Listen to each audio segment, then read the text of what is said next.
TCU in a game that's going to be on ESPN, a game that's going to be, I think, electrifying. Now, will the under hit? We think so. We think what you saw with Matt Patricia against Arch Manning, which we'll certainly talk about here in a little bit. They were saying Matt Patricia, basically Bill Belichick, Steve Sarkisian. Well, Bill Belichick is actually now in college ball. What will he do to the high-paced TCU offense? We shall see. There was an article written on ESPN.com this morning, actually pretty balanced. Covered, all the things that have basically happened since Bill has become the UNC head coach. Obviously, there's been some drama. There's been a lot of drama, but there's been a lot of good in the building as well. Like, for instance, tonight, I believe Michael Jordan will be on the sideline. Wow. Julius Peppers, Lawrence Taylor, Eric Church, Chase Rice, who I was actually there for his last football game as a North Carolina Tar Heel. They lost by 1 point to the West Virginia Mountaineers. I remember that. Oh, yeah. That's right. It was in North Carolina. Yeah. And Chase Rice will be there, obviously. Same with Blake Snell. So whenever you're talking about the who's who of North Carolina, Mia Hamm is going to be swinging by. It's like the attention that this North Carolina football team is getting is obviously at a different level than it had been over the years. But will they be able to play football immediately? Will they be a team that'll be able to gel quickly like some of these other teams that we've seen around college ball that got a lot of transfer portal people, got a lot of people that maybe didn't know each other just a few months ago come together and play good football? Or are they going to be a team that got a bunch of people that don't know each other come back and be bad at football? TCU's a tough text, but tonight should be electrifying down in North Carolina. Yeah, 333 wins in the NFL. I think he's going to be able to figure out in college. 5-11, I think, was his year one record for the Patriots. So it might take a little bit here, but they're going to be in every single game. Yeah, I think it's going to be an under as well. I think it's going to get a little tight. That's the number 5 headline as they take off on runway 23. Remember the Michael Jordan sponsorship there. There is a stat about the betting here for Bill Belichick as an underdog. Yeah, I do. From 2000, this is from Handball, by the way. Okay, I don't want to take this as my look. Agreed. Clock ticking. From 2001 to 2019, which is the Brady-Belichick era, the Patriots were underdogs 53 times. New England went 32-21 with a 6.04 win percentage in those games, the best record in the NFL as an underdog over that span. UNC is a dub. So we assume that this is going to go under because we think Bill Belichick will make it play left-handed. They said Matt Patricia, Belichick, Steve Sarkisian. What does that mean, actually, D-Bud, as a man who was drafted at the top of the second round to the New England Patriots defense? That really means the defense is very, very prepared and prepared to show one thing pre-snap and then another thing post-snap. When we're all good liars and we're all on the same page, a defense is tough to stop, especially for these young quarterbacks. So you talk about it taking time early on. He has free agency. He has draft already. Brand new team. I think they'll be prepared. I got UNC winning straight up. Oh, I like that. Now, he does have connections to, we all have connections to Lombardi and Belichick with TCU. Great football team. And at the end of last year, they got real hot. They figured out who they were. A lot of tempo. How will Bill Belichick manage that? We shall see. Let's go to the number 4 headline from the weekend. Hey, special teams are special now. We're not just talking about little special. We're talking special. A lot of great things for the brand across the board. Let's go down to the Beamer Bowl, where we had some Beamer ball. South Carolina return man, Vakari Swain, takes this thing 80 yards to the crib. 10-8 game. It was a cagey affair. Both teams looked good, actually. Lenore Sellers is a guy. Cannot wait to see what he does in the NFL and also for the rest of the year for South Carolina. And Vakari Swain is an absolute menace. He's a DB who, great vision, great everything. And then let's go to immediately after the game. They're calling this the Beamer Bowl because obviously Frank Beamer, Shane's padre, his father, coached at Virginia Tech for a long time. Shane Beamer went to Virginia Tech. Shane Beamer started his entire coaching career at Virginia Tech. Now he's a head coach at South Carolina with the highest expectations that he's ever had there. Frank Beamer before the game said he's loved seeing Shane live out his dream as a head coach. And taking on Virginia Tech, obviously going to be a little bit of tear of heart. But blood is thicker than legacy is what Frank Beamer said. And after the game, this is what Shane came up to say to his old man.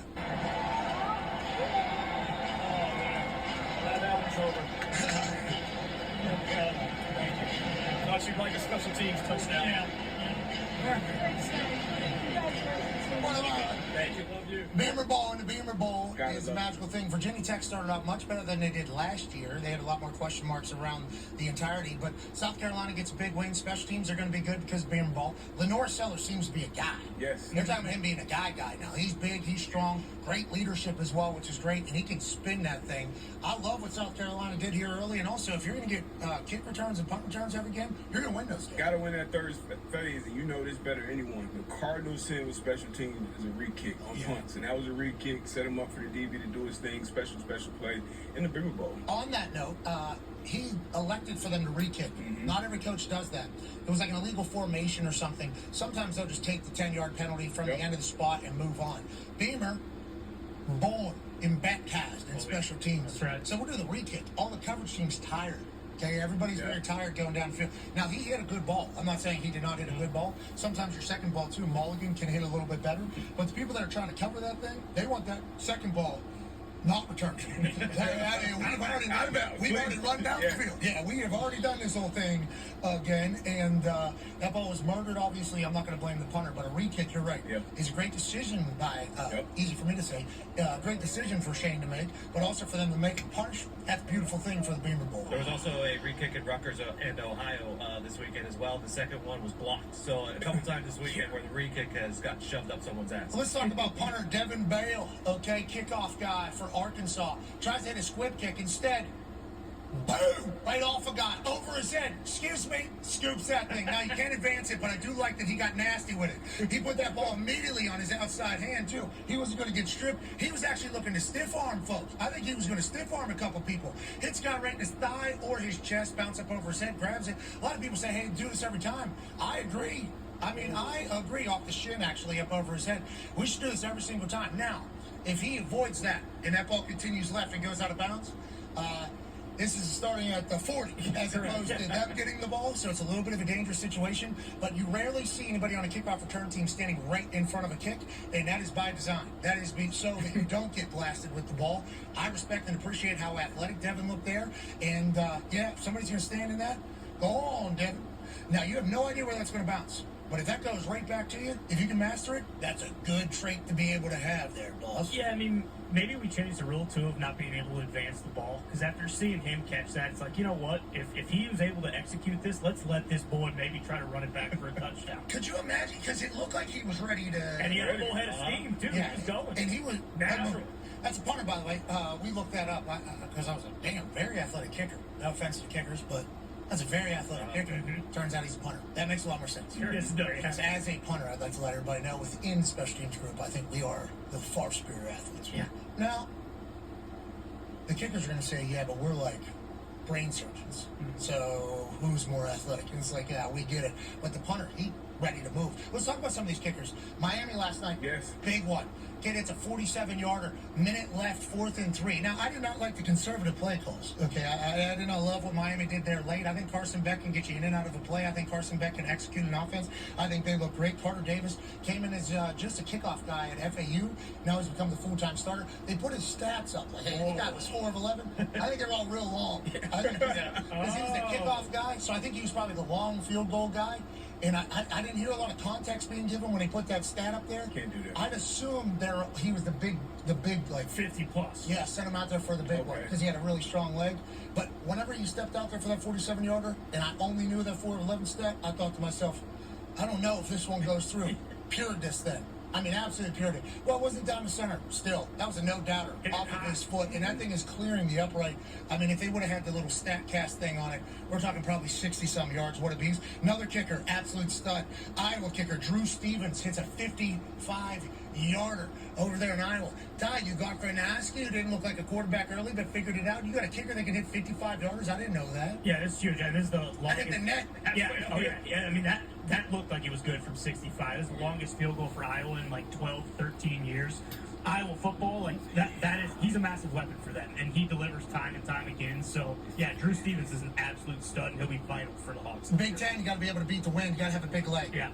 He's probably going to have some misses. Nobody is going to go perfect in the Big Ten, especially with how hard his kick, snap, hold, everything operation. We saw that on display last night, Miami, Notre Dame, with the snap being outside. It's very difficult to get a snap, hold, kickoff with anybody, let alone in college when it's not a full-time job for everybody. That's a huge kick. Who do you got this weekend? I was thinking Yeah, do you know their kicker, Kyle Conradi, 63 yards. Opening week. Bang! Yeah. So clean. Now, obviously, that put them up 27-7 over South Dakota. But what a ball there. 63, just to execute that. Once again, snap, hold, block, kick, everything live in a game. Unbelievable, especially for a college guy. That was a pure ball as well. I like what I'm seeing. Yeah, he's slowly becoming like a legend at Iowa State. Last year in the Cyhawk game, he hit that walk-off game-winning field goal in Kinnick, 50-plus, and then another 60-plus yarder this week.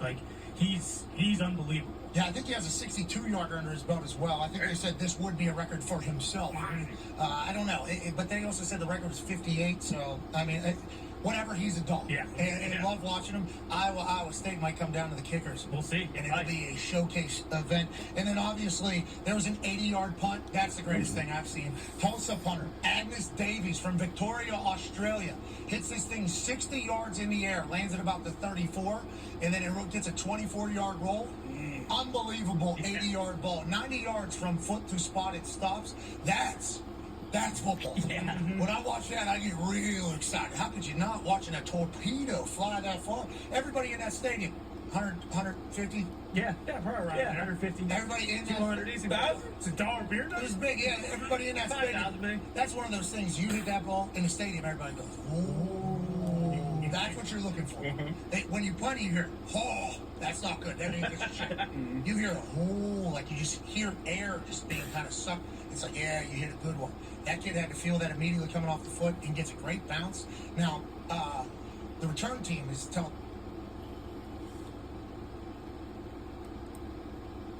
But anytime a punter gets a good bounce, they always try to blame the returner. He put it over his head on purpose. He put it to a place that guy wouldn't be able to get it, so that he would be able to get a 24-yard return. Congrats to Angus. That's a big-time ball. And I love that special teams are special. Now, let's go around college ball. Who's real? Who's real? Who's real? Who's fake? Is Ohio State all the way back? Because that defense is seemingly unbelievable. How about FSU and Thomas Castellanos? He flipped the entire culture of Boston College. Is he going down to FSU and doing the same damn thing? And there might be some sort of record on the line here. Yeah, funny enough, Thomas Castellanos becomes the first quarterback in the history of football to go into a team as an unranked opponent and beat a ranked opponent, then decide, hey, I'm going to transfer to the team that he beat, and then that same team that he beat a year later will then play for them and then beat a ranked opponent. He's the first player ever. Hashtag stat that. Yeah, it might be a real stat. We don't know, but we do know he is real. Yeah. And anytime you talk mass amounts of shit about an entire institution and you turn around and back it up, I love it. Right. Shout out to Thomas Castellanos and Mike Norvell. Utah, unbelievable powerhouse. We'll talk about them here in a little bit because their quarterback might be the guy. Miami, obviously huge win. Carson Beck, in and out. He can get it done. And C.J. Daniels, one of the nicest catches we have ever seen, just so happens to come in week one in a massive to take a lead right before half. Unbelievable catch. Carson Beck looks like he's rated home down in Miami. He's got handshakes for everybody on that team. Oh, yeah. I think he's potentially in the second floor getting shoulder rubs down there with the boys. I think Carson Beck's fitting in very well with the Miami. LSU, they could be a squad after their huge win with Nussmeier over Clemson. And then obviously, anytime you think about college teams that could be real, you think about who's Rich Rod coaching? WVU. Sure. Could be a real deal this year, bro. No doubt he's worth buzz. They were absolutely buzzed. Terrible first half. Hey, it's going to happen. Week one. 35 zip second half. Listen, Bobby Bone's not going to just go out there and lay down. I agree. Rob Morris is a really good team. Oh, yeah.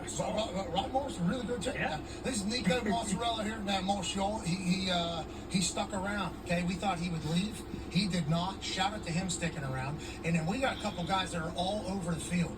Now, if we win this weekend against Ohio University, we're only 3-point favorites in Ohio, okay, which is certainly something. I like us a lot in that. And then Pitt is able to get a big-time win. All eyes are on game day, potentially heading to Morgantown for Pitt, West Virginia. So who's real at this point? We're not 100% sure, but we do know there were some highlights that were put across the board. Let's go to the number 2 headline from the weekend. How about some arch madness? Or maybe is it arch sadness? Oh, no. I was part of the problem. I was very loud. I called him Neil. I called him the one. I said, I've known this boy since he's a young man. He's been on the Manning Pass Academy. This is going to be the one. I went to bat for him very, very, very, very, very loud. I think a lot of people did that. I've seen him play, and obviously people that think of a Manning and automatically think of some traits. He's certainly one of them. But what this Ohio State defense did to him and the Sarkisian offense as a whole, we have no idea what Arch and Texas are going to look like this year. That is a fact. I don't think necessarily Caleb Downs, that Ohio State defense, is the best way to start the entirety of your career, but nonetheless, he's going to have to learn quick. Who do they got this weekend? San Jose State. Okay, so he might go crazy this weekend. Yeah. We should see how the rest of the year goes. Big loss for Texas. Huge win for Ohio State, who might not give up more than 10 points all year. And then the number one story from the weekend, Coach Corso's perfect farewell. Game day was an honor to be a part of. The people at Ohio State took care of us so well and cheered and celebrated a man who has given so much to sports as a whole. And he was perfect with his picks, and he was perfect. It's perfect. Very close. It was perfect. Pretty damn No, good. that Pretty was damn it. good. He was perfect. All the teams that he coached or played for won throughout the weekend. So, like, everything about it seemed like the proper send-off for the sports icon that is Coach Corso. And getting a chance to go out on that 50 and be on that desk as he gave that read, it was really cool. Obviously, it was emotional. A lot of parties have been around him a very long time. That Friday production meeting, obviously, he's ever present. He's always active, and you can feel his sense of joy, of life, and energy and everything every single time. He will certainly be missed behind the scenes. I think everybody will understand that. But certainly on television as well, as the entire world celebrated one particular person who's given back to a sport and to a show more than maybe anybody in the history. So shout out to Coach Corso. Shout out to Ohio State. And maybe he could still send a text for his picks because it feels like he's seeing the board pretty good. Yes, certainly. Sell him, Lee. Sell him, Coach. Yeah, he should. What if he makes a Substack? That's not a bad idea. What if he makes a Substack and puts that thing up there? That would be classic. Coach Corso's OnlyFans, just giving out his picks every single weekend. Coach, you're the man. I appreciate you. Went to a luncheon on Friday, the tail end of it, obviously because our show is during lunchtime, so I caught the tail end of it. Just like Tarico, Tom Jackson, we're talking about the people that were just there giving thanks and appreciation, and then the stories that are being told about him. Yeah, he's a dog, dude. Always has been, always will be, and it was an honor to watch him work and see him do his thing. So that was our first 21 minutes. Boom. Yeah, pretty good. I mean, not to mention the other things. Yeah, we got a couple other little things we'd like to do every single Monday. How about you probably slept on? Now, there's a couple players that play on the West Coast. Yeah. And these games started very late. Very late. I was up very late on Saturday. Unexpectedly, 3 a.m. night on Saturday. Football's still on. Okay, football's still on. These games on the West Coast were happening. Two guys that you probably were sleeping while we're playing might be the two best guys in the country. That is just no bullshit. Now, granted, we haven't seen teams play against great opponents. Some teams play against great opponents. We have no idea what they're going to look like. This dude, Devin Dampier, he's a problem. Filthy. He's an absolute problem. This guy had 19 rushing touchdowns last year. Yeah, 1,200 rushing yards last season. 19. And now he threw 12 touchdowns and also 12 picks last year as well at New Mexico. But he ran for 19 touchdowns. And I'll tell you what, obviously the passes are nice there.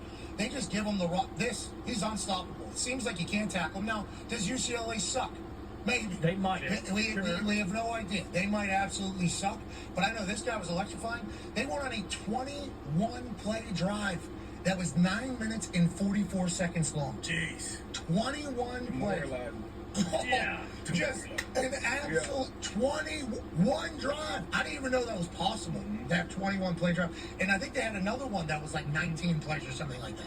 You're talking about an insanely powerful team, and you team that up with their defense that they're always going to have in Utah. It's like, is this the year for the Utes, maybe? Yeah, Kyle Whittingham has only had 3 losing seasons in his 21 seasons of coaching. So last year they went 5-7 or whatever they did, but they didn't have a quarterback. Like, they had a quarterback, Cam Rising, who was supposed to play, just never. I don't even know where he's at. Like, he just never showed up last year. So now they have a quarterback. They brought him in from New Mexico. They brought the OC in from New Mexico. I love when teams do that. And they have one of the best offensive lines in the country. So if they can run the ball and play defense like Utah does, could be the favorite in the Big 12. Okay, could be the favorite in the Big 12. West Virginia still exists, but watching him late night was certainly a little bit of a scary sight. You know, this guy's really good. He was having, and also Cal's quarterback, as we know, Fernando Mendoza came to Indiana out of Cal. Freshman from Hawaii here. Was committed and enrolled at Oregon. Before even joining the Oregon football team, goes into the transfer portal. First time ever. Senior, signs letter of intent, goes to Oregon before football starts, transfers to Cal. Okay, so I guess letter of intent doesn't mean anything, especially if you can transfer before your freshman season. Yeah, not anymore. Okay, that happened. And I'll tell you what, who's happy about that? Cal. They got a guy. Sagapolo-Tele. Yeah, Nail it. Jaron Kiave. Sagapolo-Tele. Boom. This dude might be the one. He's very tall, very athletic, and look at these balls. I mean, yeah, all of them. He started 6-6 first game ever. Yeah, I don't know how far we are into this highlight. Maybe 50 seconds. We're 50 seconds in. All of these balls are just perfect ball. Like, that's a runner's ball. Obviously, that's a touchdown. But that ball is right here. If that was in at the 50 or at the 40, that ball is gone. All of the passes are right where they're supposed to be. He's tall. He's a lefty, so it's a little bit awkward.